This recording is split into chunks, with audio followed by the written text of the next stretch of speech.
don't need much imagination to uh, realize, and you don't have to read between the lines to get the fact that Jude is very upset about people who had slipped in, who had infiltrated, um, they had wormed their way into the fellowship of these true followers of Jesus, but people who denied the that Jesus Christ is the only sovereign and Lord. And he goes on to list more than half a dozen negative characteristics about these people. And then he begins to move into a metaphorical thing where he talks about these.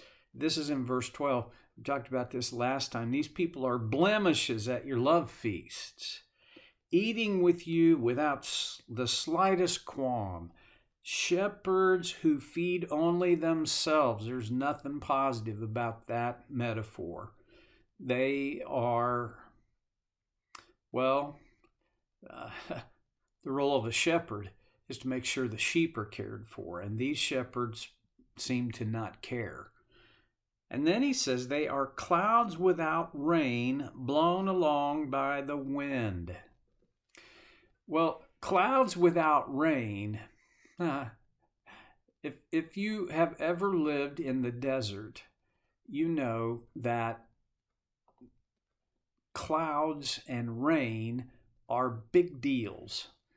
And although all of the region where this letter would have been received is not in the desert, it is fairly arid. And so this idea of clouds without rain, it would have resonated with the original recipients. Living in Oklahoma, it's very interesting to me. I think probably most agricultural states are this way. We either have too much rain or not enough rain. One of my sons-in-law is a farmer, and boy, the rain cycles are huge for him. And again, it's either there's too much or not enough rain, and very seldom is there just the amount that is needed. And so when there's not been enough rain and clouds begin to roll in, but no rain comes, that's a big old disappointment. Well, I think these people are clouds without rain, blown along by the wind. And I look at that and think, okay, there's some pretty modern applications. I know I could get real political here, and I'm not going to. This is not about politics. This is about people's relationship to Christ. And I know there are people who they are fully, deeply committed to following Jesus with their whole life. And these are the people that I want to be attracted to. I want to connect with, and I want to pull a chair up to the table with them. But there are others who are a lot more interested in being hip. They're a lot more interested in that's a cool deal, or that's a way cool thing they're doing. Their coolness kind of seems to trump their depth. Now, and I'm not even talking about mega churches. Listen, I've been in some smaller churches that their coolness, they seem to be attracted to whatever is culturally attractive and hot, whatever the hot button words are. That's where they're wanting to go. And in a way, they're like clouds without rain. They're just blown around by the wind. Culture will blow you around if you have no roots.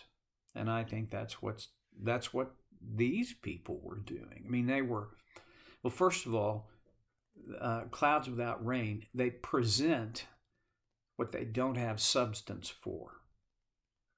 And, there's a word for that. Hypocrites.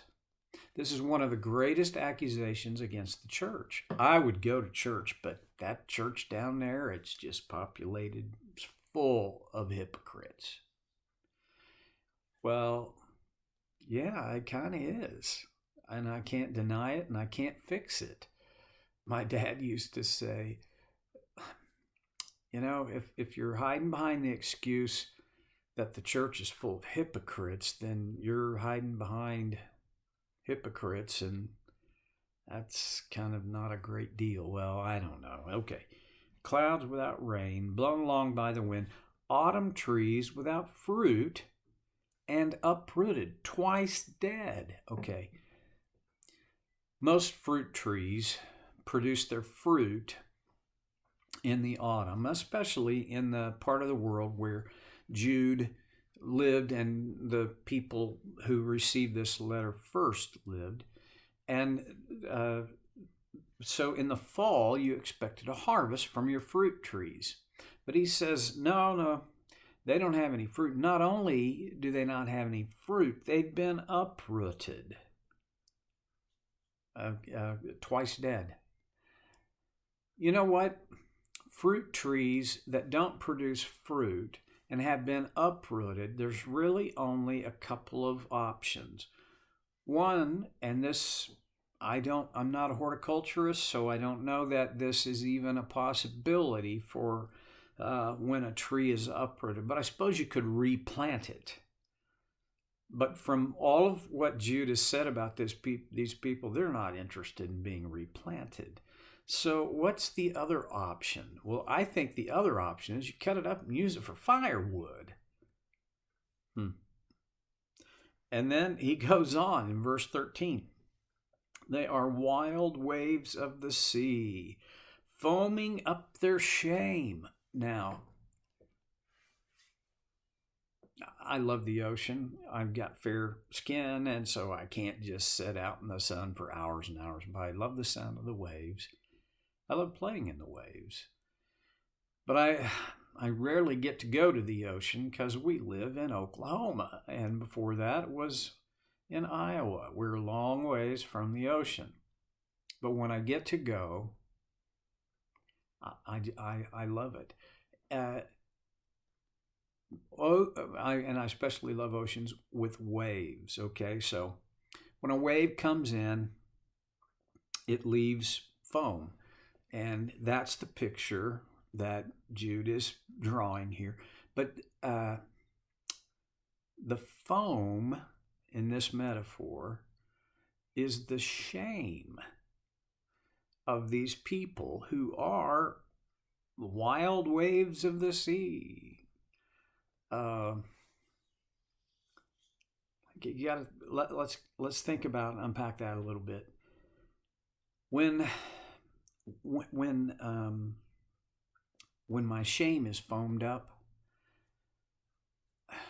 basically what that means is that what I leave behind, my wake, what is left behind by these waves is just foaming shame.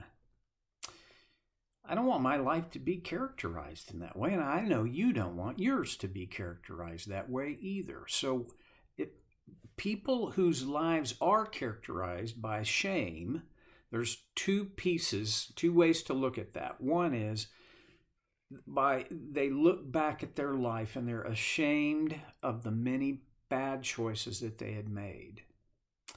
And the shame begins to form their total identity. This is not about things they have done, but it's about who they are, what they are. This is a horrible place to live, and it can produce more bad fruit, more dead trees with no fruit at all than just about anything I can think of. There's another side to this, and I don't recall the exact reference, but Paul talks about people who glory in their shame. Again, and that's the category here. This foamed up shame is all about, they seem to be proud about what they should be ashamed of. This is very difficult.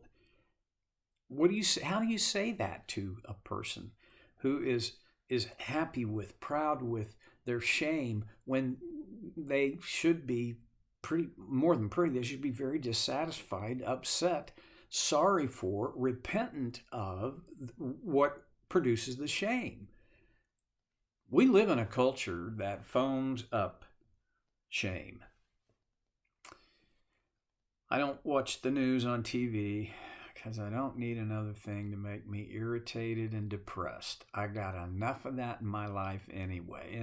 And I've told you this before, but I haven't missed anything important. And I guess it's been 30 years since I stopped watching the news.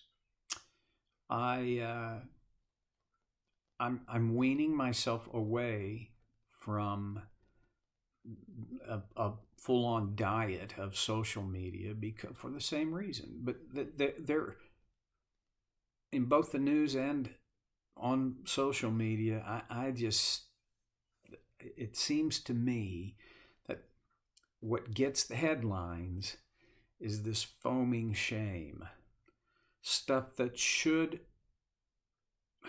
we should be ashamed of, we should be proud of. We live in a broken world. There are lots of things that are happening in our world that if people, I know this is a preacher's thing. It preaches well, but it's hard to execute in real life. But if people honestly, actually released the control of their lives over to the Lordship of Jesus, we wouldn't be seeing these things on the news. We wouldn't be coming across them on our social media. Am I saying that if you don't believe what I believe, then you are foaming up shame in your life? That's not what I'm saying. But what I am saying is people who foam up shame are people who have not yielded to the Lordship of Jesus.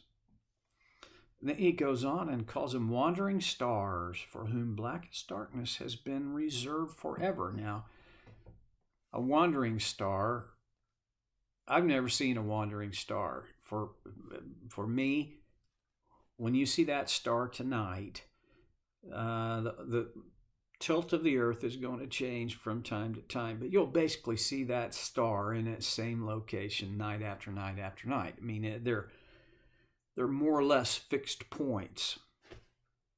Well, a wandering star, I mean, that's fully metaphoric. But what Jude says is, he doesn't say, wandering stars, it's a shame they don't have a fixed location.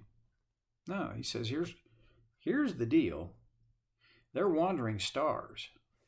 I read into this, they don't want a fixed location. And here's the deal. Darkest blackness has been reserved for them forever. And now we're talking about hell. We're talking about separation from God. When people choose this lifestyle, when they make these choices for themselves, there are always repercussions and consequences. I'll say it again. It's my belief that God doesn't send anybody to hell. He just lets them have what they have wanted. And that is that they would control their own destiny. When that happens, the end of that road, like these wandering stars, is blackest darkness. I don't want to imagine, I certainly don't want to experience this blackest darkness. The darkness comes because God has withheld his presence. And the only place God withholds his presence is hell. That's pretty strong. Okay, it's easy for me to read these verses and start pointing out people that fit in these categories, and I lob rocks or grenades in their direction. The thing is, what I need to learn from this is I don't want to slide into, I don't want to slip into, I don't want this to be how I could be characterized. It's pretty much everything that Judas said about these people these ungodly people, I want the opposite of each of their qualities. I have to look in the mirror. I have to look deeply into my own heart and soul. I have to think about who I am and the choices I make. And here's the thing.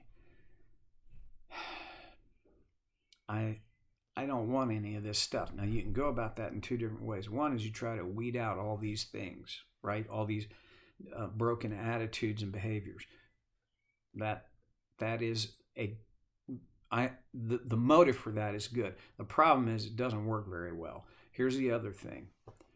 What does work well is replacing these negative behaviors and motivations with God's design in my life. That actually works. Well, I've blown past my time. How many times have I said that?